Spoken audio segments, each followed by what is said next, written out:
Hello students, this is Miss Dalton and today's video is about function transformations. In this video we're going to talk about function notation as it relates to just a generic function, and what you're going to see throughout this course of Algebra 2 is that all of these transformations that I talk about in this video are going to apply to absolutely every function that you see from here on out. So once you memorize these, you're going to see it come up again and again and again with each of the different functions that we talk about in this class, and including when you move on to the upper level math classes like pre-calculus and calculus. So let's first talk about this sign at the beginning. So if you have a negative sign at the beginning of any function, a negative sign at the beginning of a function, that is going to make the function reflect over the x-axis.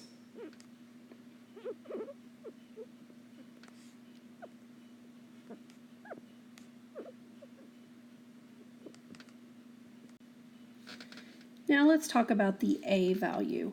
The a value will be at the front of the function, and it can be a value that is larger than 1, so greater than 1. If a is greater than 1, then this is going to be a vertical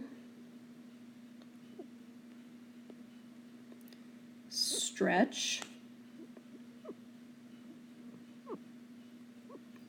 And if a is between 0 and 1, this is what we call a vertical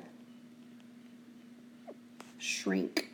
And sometimes you will also hear it called a vertical compression. Either one of these words is you are able to use. For this next part, what you see here is just the letter F. And what I want you to recognize about this letter F is that that is just the generic name for any function. So once we talk about the quadratic, then this F part is going to be the quadratic parent function. When we talk about absolute value, that F name is the absolute value parent function. So when you see that F, that's just talking about the name of the function. So let's move on to the B value.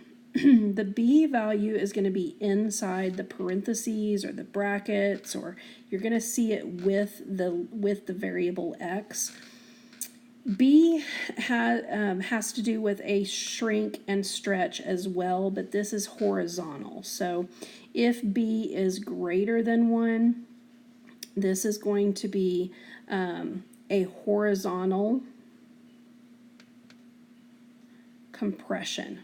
And so one thing that you will recognize is that when it is in parentheses, so any of these values that are in here with the x, so the b, the h, all of these values in here with the x, it does the opposite of what you would normally think. So when I'm saying if b is greater than 1, notice that over here when a was greater than 1, it was a vertical stretch. But here, b is greater than 1, that's going to be a horizontal compression.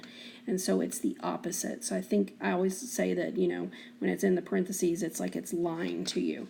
If b is in between 0 and 1, this is going to be a horizontal stretch.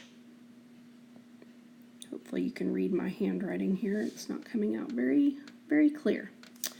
All right, let's move on to the h value. The h value is going to make it shift left or right. So it makes it shift. Let me put that. Let's try that again. Shift left or right. And again, like I told you before, that when it's in the parentheses there, it's the opposite of common sense, or it's lying to you.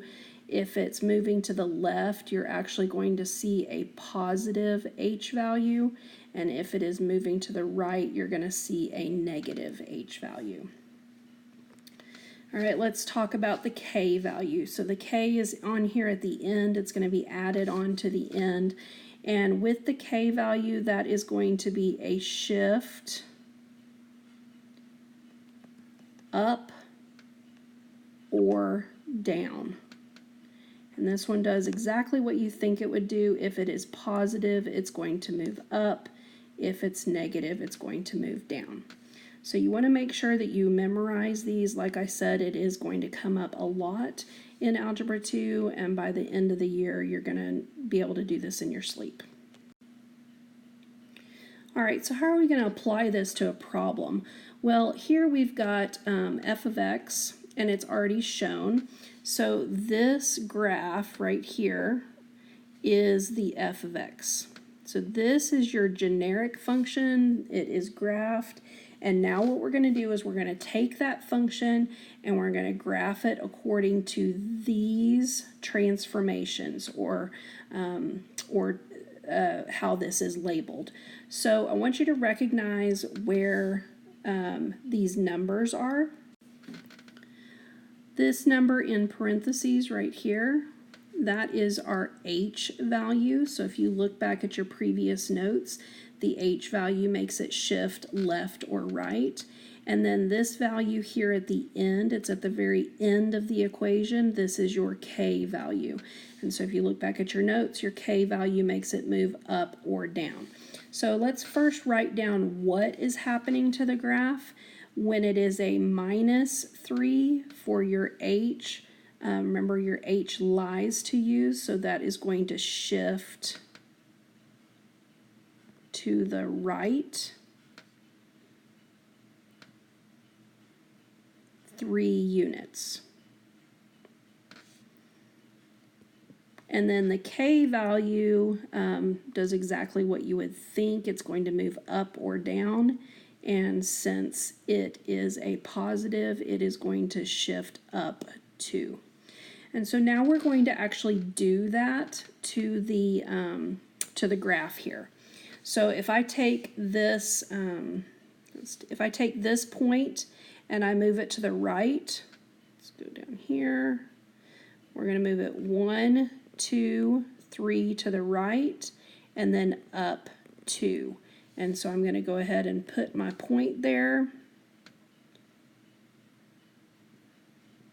Try and get as close as I can to that point.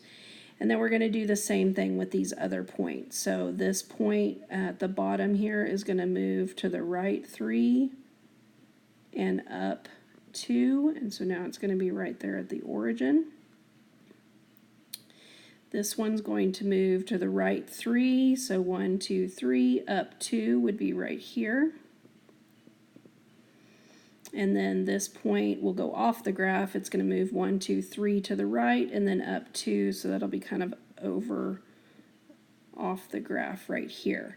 And so then what you're going to do is you're going to connect the dots that you just drew. So it's going to go like this, then it's going to come up, and then it's going to come down.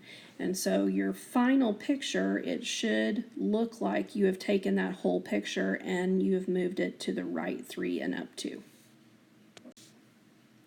All right, students, we're going to practice this a lot in class, and like I said, this is going to be something that you're going to see throughout the whole course of Algebra 2.